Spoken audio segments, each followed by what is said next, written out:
Yeah, Yeah, absolutely. True. It's very true. yeah. Not because he thinks it's cool. And you learn more about that in 12. So yes. All right. So what was the toughest part? What was the biggest hurdle you had to overcome in playing your character, or if not, if not your character, then just voice acting in general, anything like that? What was? I guess we'll start with Manjariku first because I think her answer is going to be shorter. Give her resume. Ich spreche Deutsch nicht. Yeah. I'm so American. It's just so bad, and I felt so bad that it is so bad. It's not, there were several German listeners, one that I knew personally, and just a couple that just commented, and they said that your pronunciation was fine. They said the intonation was weird, like, you could So tell. American. Yeah, they were like, you could tell, it was one of those things where, you hear somebody, if somebody speaks perfect English, but it doesn't sound like they're acting because their emphasis is kind of weird on their syllables, that kind of thing. So, Yeah. but they said your pronunciation was perfect, so there you go. They said they said it was done really well. Spot on. That's probably the thing I researched the most was I looked up every single word that I didn't know. I did take 4 years of German, but you don't really. I honestly happens, don't retain that much. And I mean, my accent will never sound like an original. Right. But I like certain words and stuff. I would look up and I would listen to them like 3 times, and that was the biggest hurdle, definitely, because I wanted to make it authentic. I wanted the fans to be like, oh yeah, I can believe that. I didn't want to just, throw it out there and be like, yeah, I speak German. Get to the shopper. Ja, I guess. ja, das ist richtig. Yeah. People are really, really enjoying Momiji, it seems like, so far. So I get the impression that the German came off well. Yay! Which is nice. And it was funny writing that as well, because I was not going to do the manga script. First of all, none of the scripts are like the manga, because you gotta just allow for a lot that you can't see, and that you want to sound it natural in English. I base it very firmly panel for panel, but I changed the words entirely. It's never like the speech bubbles. So I couldn't just copy what it had in there. I had to try to make up a conversation that somebody was having, half in German and half in Japangrish, Japanese that we hear in English. Toru has a line, are you speaking American? I was like trying to remind people that technically they're Japanese. What we're hearing is, but yeah, especially a shout out to Meltage, who plays Hana, is from Germany, speaks German natively, and so she was a huge help in both writing the script, and I think she did some pronunciation guides for yes. So thank you so much to her. Yes, she's been a great help. So yeah, if you thought the German was pretty good in those episodes, you have Hana to thank, Hanajima. I can sort of hear her saying "you're welcome" in that creepy voice now. She's so well with that creepy voice. Okay. Ben, what about you? Toughest part of playing Hatori or voice acting? Yeah, it took us it took quite a bit of communication between the two of us before I kind of got things down. As I started off, looking at just his picture and even hearing his portrayal in the anime, at least the Japanese version. I haven't heard the English version. He and just kind of reading his character description, and he comes off as very sort of dark and serious and grave all the time, and he would have some reason for being that way, given his backstory, if he were a slightly different person. But you had to convince me he's not like that. He's got a sense of humor. He's a likable guy. He just comes off as serious to people who don't really know him that well, that kind of thing. And so my first couple attempts were like just really intense and about kind of 8 octaves lower than where they are now. Yeah. The beast voice coming out of. Yeah. Well, it didn't help that in my first audition I was just coming off of a cold, so my voice was already like a good octave and a half lower than it would normally be. So, and obviously that, because I was kind of forcing it to sound low like that, it came off, I think, more strained and less natural, and any amount of inflection was pretty much out of the question. So, that was probably the biggest challenge. And then I remember one part of like the whole it was like after I'd gotten the part, but like you wanted us to like re-record some bits for like a sort of a promo. Yeah, it was the audition stuff. Yeah. Like so, you asked me, you wanted me to like re-record the audition stuff for kind of this promo thing you were going to air or play, and my first attempt at that was like almost angry. Like I read the audition material like really kind of sounding like I was about to attack Toru. I'm going to beat you, nom nom. But yeah, so you kind of had me dial it back, and with a little bit of tweaking, we finally came to something, something more well-rounded. Yeah. Yeah. And my biggest challenge with voice acting in a more general sense has more been like getting used to Audacity. That's what I use to record. And yeah, Audacity is mean. Yeah. With Hatori's voice, it was Hatori's really, really, really, really an acting part, which they all are, but some of them are just some of them based more on voice and are more broad ayame. But Hatori is like intensely subtle stuff, and it was a really difficult thing because I knew you couldn't do it in the voice you're using to talk to me now, because. That wouldn't be, because he is scary. He's supposed to be scary when we first meet him. It's like, this guy erases people's memories. He's 12 feet tall, well, not 12 feet, but he's very tall, and he's very scary. And he needed to be scary, but, yeah, at the same time, the very, very initial stuff you were doing was really low, and it was monotone, again, because you couldn't, there wasn't much room for inflection when your voice was going that low. And I was like, well, we gotta find a balance, because that's scary, but it doesn't, it doesn't sound like a character we can learn to like later, Mm-hmm. It was kind of, I am thinking like back to like the Beast and Beauty and the Beast. I was like, we need to find a balance,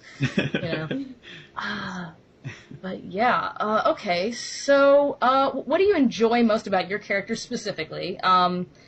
Just getting to play them. Yeah, I guess. What's the coolest thing I guess about Hatori? I'll start with you. I guess I love that he seems like he's in complete control of every situation he's in. Like he's just he's the man. He's he's this guy who at least he exudes confidence in a not in the same way that say Yuki kind of unwittingly does. But he walks into a room and you immediately know this is a guy with authority, that sort of thing. I like that about him. Like he's a presence. He's a strong presence, and then beyond that, what I like about him, and really what I like about all the characters in Fruits Basket that I've come to know, is there's always way more going on with them than you'd think, when you're first introduced to them. And there's a great complex backstory for pretty much every character, especially the Somas. Mm-hmm. I love that. Yeah, a lot of them we haven't even gotten to, but yeah, I think everybody with the exception of like some characters we meet right at the end that are just not connected to the family at all and were created to lighten the mood because it gets heavy near the end. Everybody has something to them. They're all three-dimensional characters, which is really nice. Majoriku, what do you think about playing Momiji? Well, I definitely like being obnoxious. That's fun. He's so cute and obnoxious, and like in an obnoxious way, but he tries to pass it off as, I'm cool and stuff. Yeah. I'm innocent, really. Yeah, exactly. But sometimes he just screams and he's all excited, and that's really fun because that, it's a lot of energy, and it adds a lot of energy to the character, and it's fun, Maybe to exude that energy on everybody else. Yay. Except for Kyo, who will just rebound it back at you very angrily. Yes! That's not nice. I don't like being beat up. Tulips don't grow in patches. Well, you look stupid! You ruined my joke! Yeah, Phil had so much fun with that. Okay, so, what are you most looking forward to in the story, if you know where it's going? And if you don't, this is just like last time. We have one person who knows, one person who doesn't. And if you don't, what are you hoping to see in your character in the story in general? What are you looking forward to acting out in the future? I guess we'll start with Majoriku this time. I'm definitely looking forward to Momoji's story. I mean, it's pretty awesome and sad. That's not a spoiler. No, it's not. He has backstory. Everybody does. Everyone has a sad story, even Momiji, and it's pretty cool. I'm pretty excited about it. And I'm also looking forward to the complete collapse of my pairing. Oh Because boy. even though I was sad that it completely collapsed, I actually really enjoyed that story, and it really, like, I really felt it, and I can't wait to actually see how it's going to come across in the radio play, because it was so sad. I just sobbed, so. It is hard to explain without spoilers. I was on the opposite front fence from you. I was looking forward to the pairing that did actually happen. I figured that one was going to be canon. And what's funny is when I gave people the reason, they're like, "What? It's going to be this other person?" Because there was a strict divide before it was revealed. And when they said it's going to be this other person, I gave my theory as to why that guy wouldn't fall in love with Toru. And they said, that's bull, that's not true, no, that's creepy and wrong, and no, that's not the reason. I said, I just, the way he acts around her, it's gotta be true. And when it was revealed, I went, oh! I was very, and it is really sad, yes, but I liked that pairing, so, but it is strictly, I know people that, like, hated it where it went because they wanted Toru to end up with the other guy, but I was convinced that that was the reason that they weren't gonna end up together, and I was right. But see, my pairing has nothing to do with Toru. Oh wait, it doesn't? Okay, so... Well, I guess it technically does, but... Okay, can you... I'm curious now. Can you sort of kind of imply this? Or... I edit these, so if you want to, like, come out and say it, you can, but if you can hint... No! Okay, try to imply for Ben's sake. Okay. How can I imply it? I just love how the one girl is just so full of energy and so passionate. How about that? Okay, I see. Yeah, that didn't happen. No, it did not. But it was so well done in the manga. I can't wait to see how everyone's gonna act it out. It was it was so heart wrenching for me. I was just so sad. All right, cool. All right, Ben. What am I looking forward to? Yeah, just like with Evan, it's going to be kind of a hard one for me to try to tackle. I guess. Well, I know I'm going to be in scenes like where I get to kind of play around with with Motley Fool and Phil, as not Phil. Yeah. When I'm playing around with Aime and Shigure, because I don't know all the details there, but I know that those three characters are tight. They go way back, and I think it'll be a lot of fun just because Hatori is such a straight man character. Next to either of them, they're both kind of clowns in their own different ways, and I think that's gonna be fun. And as far as what I hope happens for Hatori, what I wish for the character, please nobody find me and spoil anything for me, but I hope he finds love again in whatever form. Yay. Yeah. In whatever form, as a seahorse. No, I'm just kidding. Seahorse love. I could wrap your necks around and form a heart. No, not so much. Cool. So, I guess if you could be any other character in the story, who would it be and why? I guess. Well, I guess I mean play rather than be, because nobody wants to be a member of the Soma family. It sucks. Okay, I'll go first. I think I'd like most to be Haru. Oh, yeah.